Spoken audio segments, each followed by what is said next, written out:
So welcome everybody. My name is Janet Naklia. I'm a programs manager for Alberta Recreation and Parks Association. I am very happy and honored to be here today as part of the online programming that we have been doing through Alberta Recreation and Parks Association in collaboration with Muskanawa and the Boys and Girls Club of Calgary and Aspen. This is part of a culture camp, the Okotoks Indigenous River Camp that we have been doing for the past few years here in Treaty 7.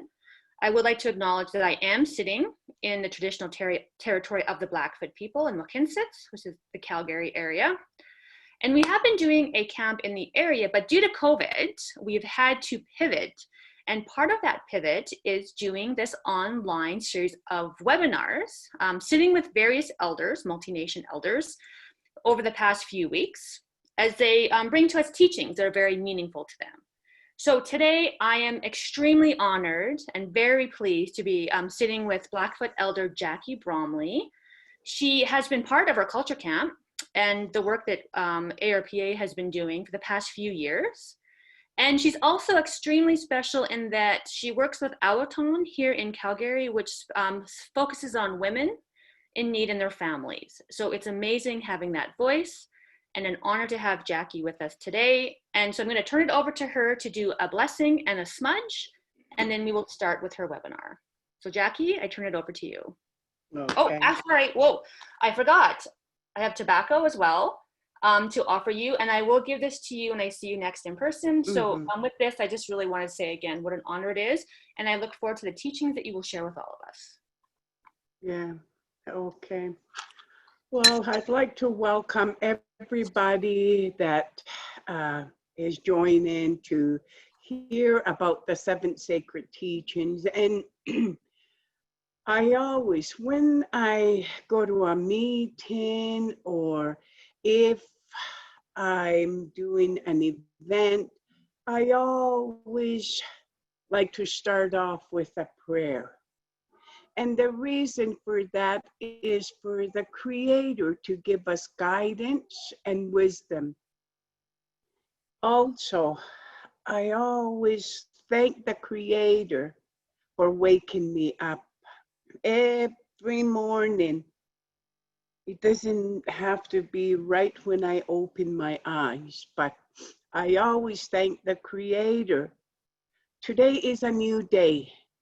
Everything that I went through yesterday,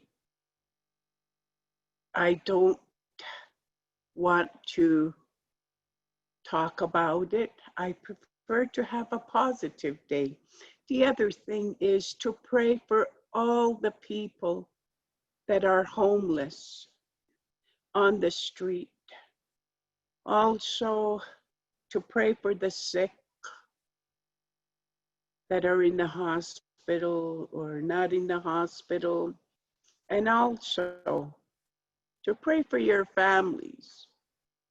Whenever you're going out, I always tell my grandkids and my kids, if you have sage, say a prayer for protection, because the Creator is very powerful.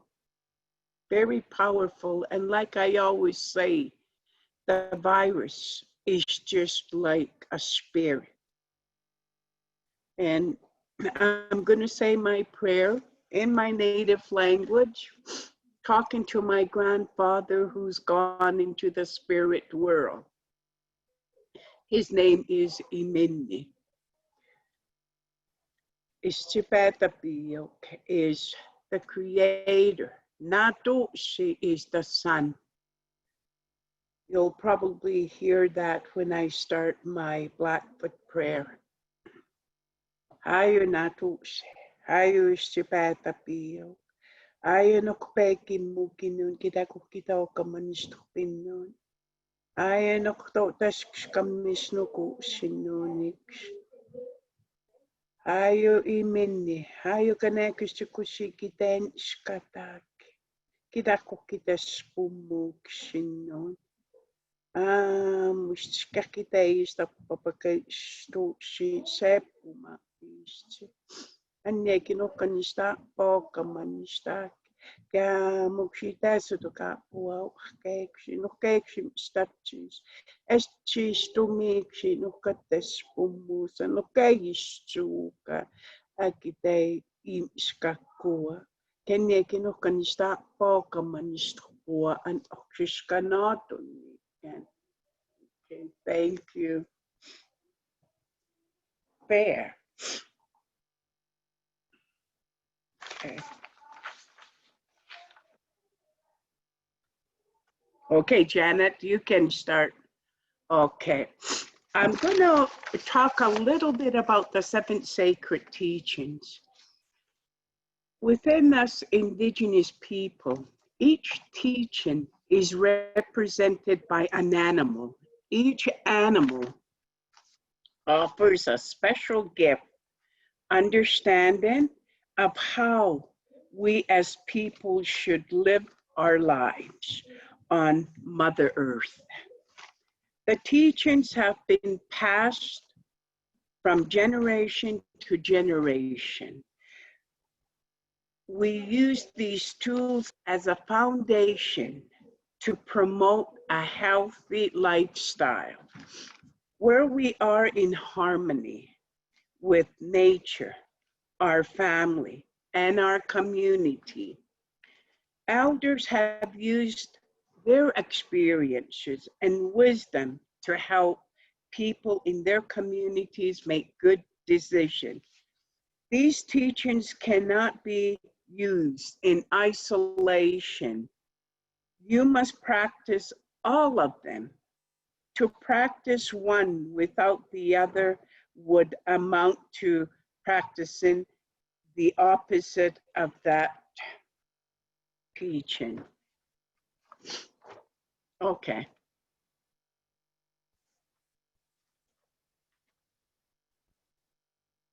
The turtle.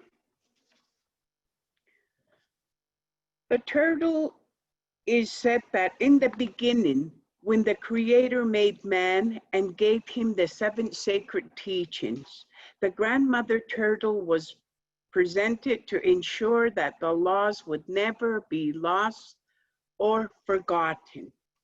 The turtle also teaches us patience, because to me that is very important.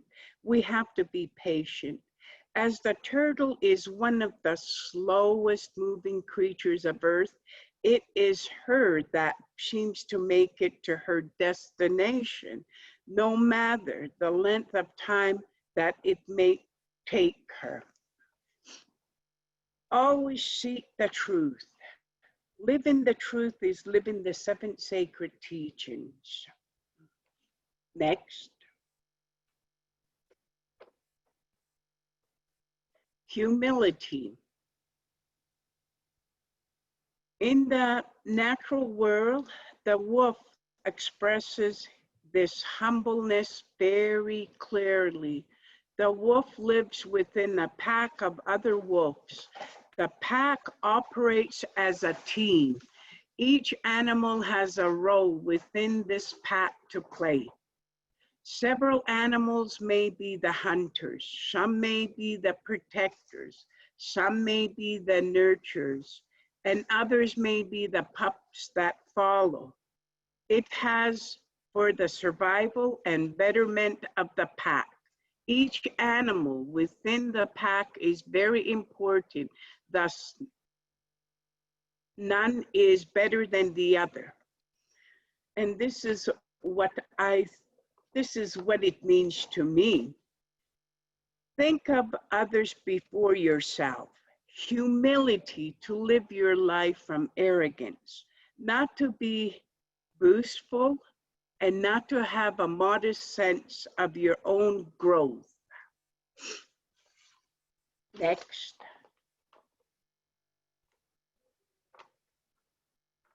Sabé, that's honestly. The Sabé, which represents this law and teaching, reflects the understanding of honesty. The elders say that when you are honest and have nothing to hide or be ashamed of your spirit is the size of the Sabé.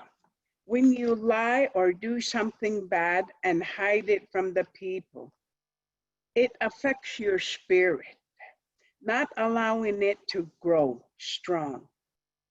It does not feel good when you know you have done wrong and hidden it. When one does this, it eats away at your spirit, suppressing it and not allowing it to grow strong. So in order to have a strong spirit, we must be honest with ourselves and others. To be truly honest was to keep the promise one made to the Creator, to others, and to oneself. Never lie, cheat, steal, or gossip. Be honest with yourself and others. Speak from your heart. Be true to your words. And that's something that I'm going to just say a little bit about this part. Where I work with Awutan. When I started working, with the clients and, the one thing that my boss told me is, Jackie, always speak from your heart. Whatever comes to your mind, speak from your heart. And that's something that I cherish, because sometimes I was scared. I didn't know if I was doing the right thing or what. Next. Courage. The bear provides many lessons in a way to its lives, yet courage is the most important teaching it offers. Though gentle by nature, the mother bear, when one of her cubs is approached, is the true definition of courage. The bear represents living of the heart, living your spirit. The bear is very close to the land, and it has brought many medicines to the people. Teachers, protectors, healers are all examples of living the bear totem. When we have a hard time in our life, whether it be something we are going through or a decision that we have to make in our lives, and we are afraid, we call on the spirit of the bear to help us have the courage and strength to do the right thing in our lives, to have the mental and moral strength to overcome fears that prevent us from living our true spirit as human beings. It is a great challenge that must be met with the same vigor and intensity as a mother bear protecting her cub. Living of the heart and living of the spirit is difficult, but the bear's example shows us how to face any danger and courage to achieve those goals. And like I was saying about what my supervisor was telling me, always listen to your heart. It takes courage to do what is right. Courage is brave in the face of life's problems. Daily challenges take courage to overcome. Never give up and never give in. Next. The eagle is the animal spirit was chosen to represent this teaching of love because it is one who could reach the highest in bringing vision to the seeker. The eagle is the most spiritual animal in all of First Nations societies, as it is the one that flies the highest and closest to the Creator. It is one that can see the furthest, and it is the animal that carries the prayers of the people to the spirits. The eagle is also an animal guide, as its feathers are utilized in most, if not all, spiritual practices and ceremonies. The eagle is truly respected and loved to the utmost degree and loved unconditionally. Love is considered the greatest and most powerful medicine and healing agent. Love all people and all creations of the world, and this love will return to you. To be at peace with yourself and able to express love to your family, friends, and the community through action and words. Next.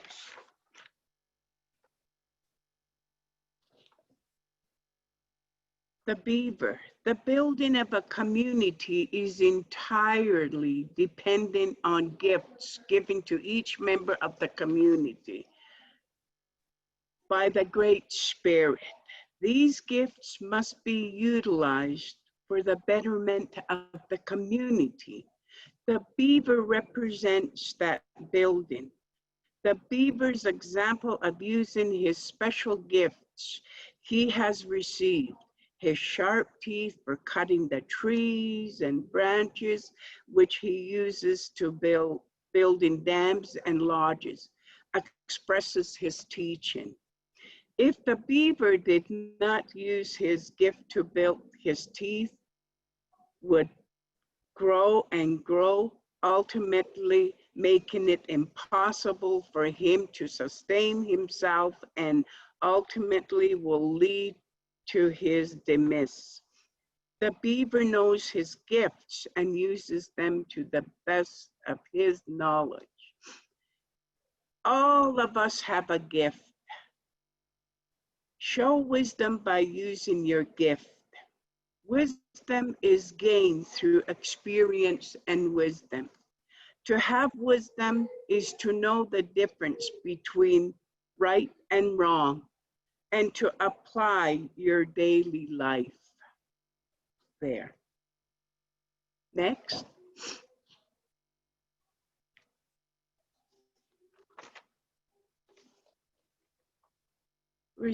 No animal was more important to the existence of indigenous families than the buffalo. A single buffalo could provide food, shelter, clothing, and utensils for daily living. First Nations peoples were true conservatives, for they lived in a sustainable relationship with the buffalo, and they believed themselves to be true caretakers of the great herds. Through this special relationship, the true spirit of respect was understood. The buffalo, through giving its life and sharing every part of its being, showed the deep respect it had for the people. The sustainable and neutral relationship with the buffalo resulted in a relationship that was a true expression of respect. This spirit of respect was known towards all of life because Native people saw the interconnectedness to all life. They saw very clearly their dependence on the land. Therefore, the land and its resources were to be given absolute respect. When this respect was abused, the buffalo were hunted for fun. Therefore, we see no great buffalo herds in the wild anymore. Respect is an attitude. To honor and listen to your elders, parents, children is a sign of respect. Thank you.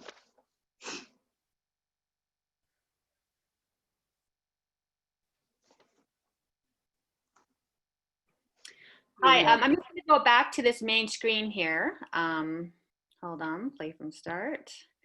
And so I wanted to thank you for that, Jackie, because I know it's so beautiful. Your words are so beautiful. And first of all, I also want to acknowledge the fact that you're dealing with a very difficult sinus headache and cold. And so you're a trooper. So I think resilience is also something we all need to learn today. So thank you for working, like being a trooper and going through that.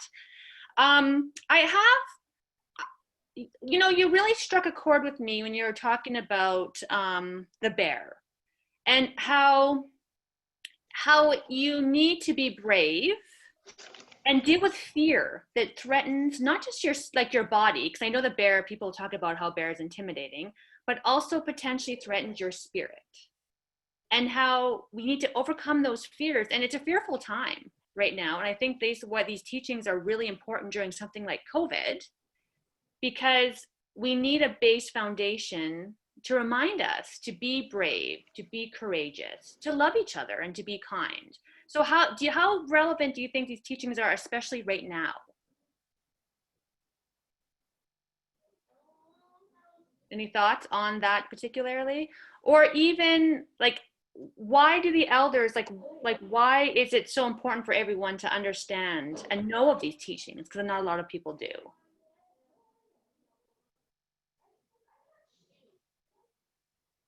Any thoughts on that? I know I'm putting you on the spot.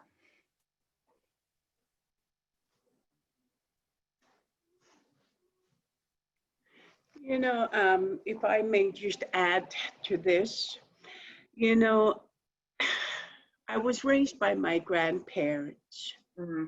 And when I was raised by my grandparents, all the 7 teachings, they didn't speak English, but they showed me the respect, the love, the courage, and the wisdom, the humility, and the truth. You know, I never picked up until I really started thinking about the 7 sacred teachings.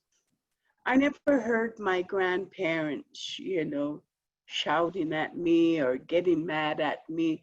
They showed me a lot of love, and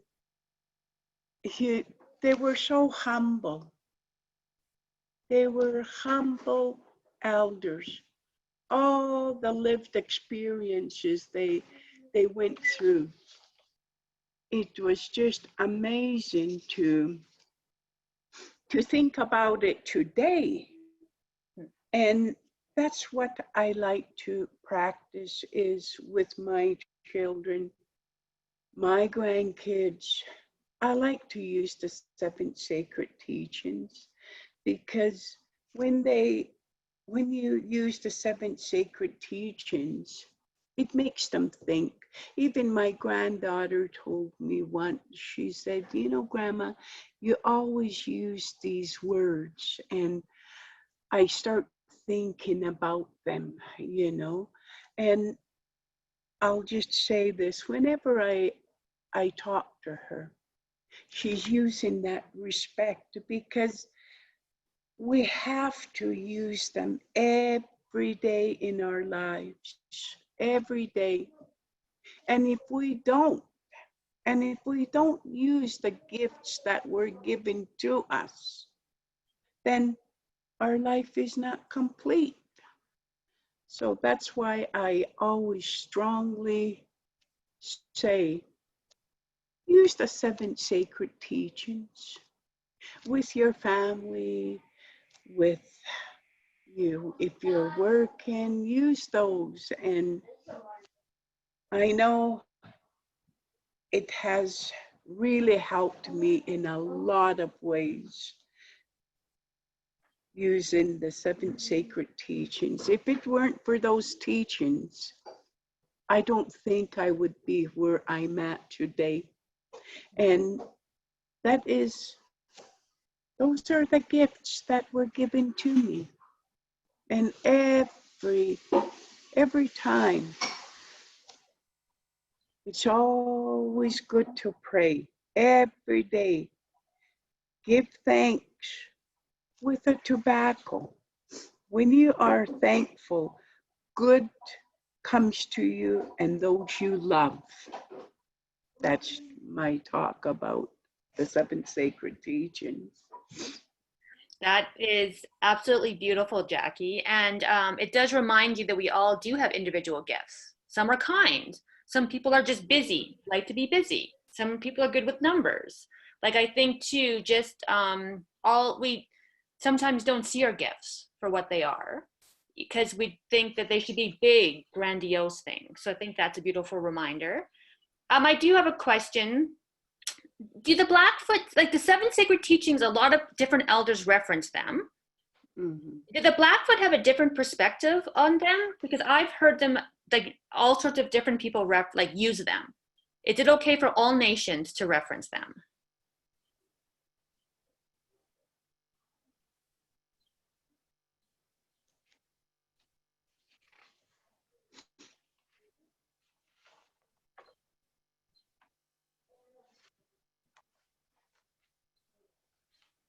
Don't know. Because I know it is definitely something, and I've been part of groups where they are foundational. And I know, so I kind of figure everyone has different viewpoints on them, but they're universal. So is that how you use them? For what clients you deal with, you kind of just use them as a general concept?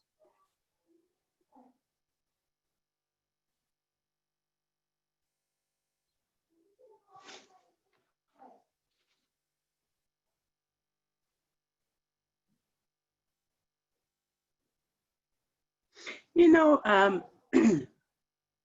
at my workplace at Awutan, I use the seven sacred teachings a lot. And I noticed that whenever I use the seven sacred teachings, and me being an elder, you know, they're very thankful. Like they've had a rough time in their life, and sometimes they'll say, you know, I've never been treated with respect. I've never been, nobody hasn't been humble. And walking out with those seven teachings, they always come back to the shelter to say, you know, I want to learn more about the seven sacred teachings. And we always have a sharing circle, and we use the seven sacred teachings to help the clients that are going through domestic violence or whatever problems that they have.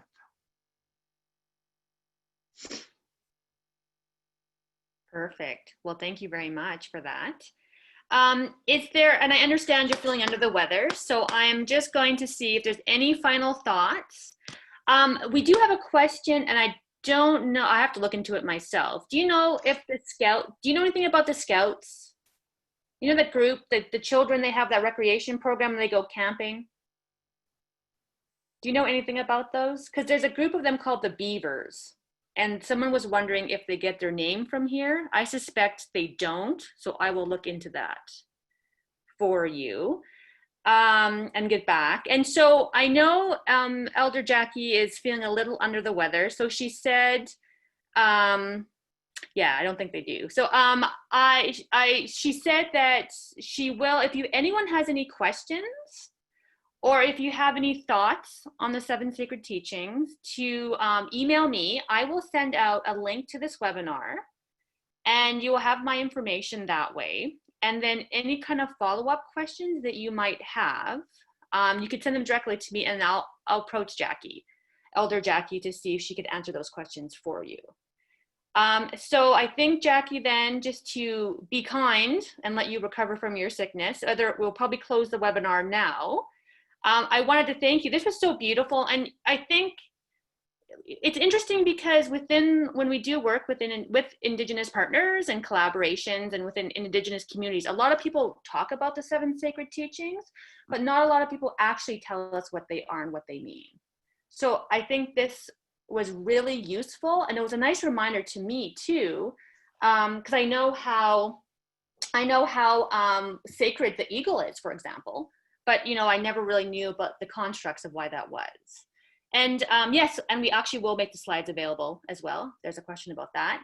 And so I just really wanted to thank you, and just for that reminder that look at what this important teaching actually is, and to share this with us today. Is there any kind of final thoughts that you want to share with the group before we move on and let you go for the day? Do you have any final bits of wisdom you want to share with all of us today?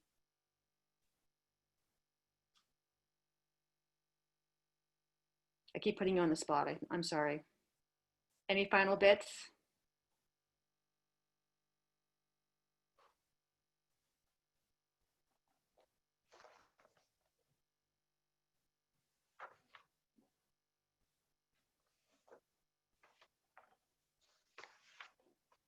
No?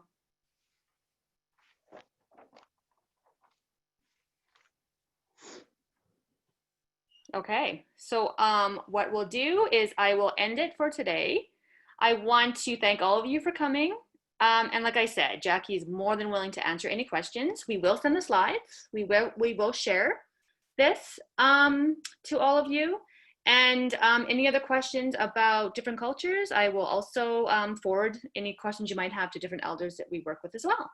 So thank you so much for joining us. And we all hope you have an amazing day, especially during this especially trying times.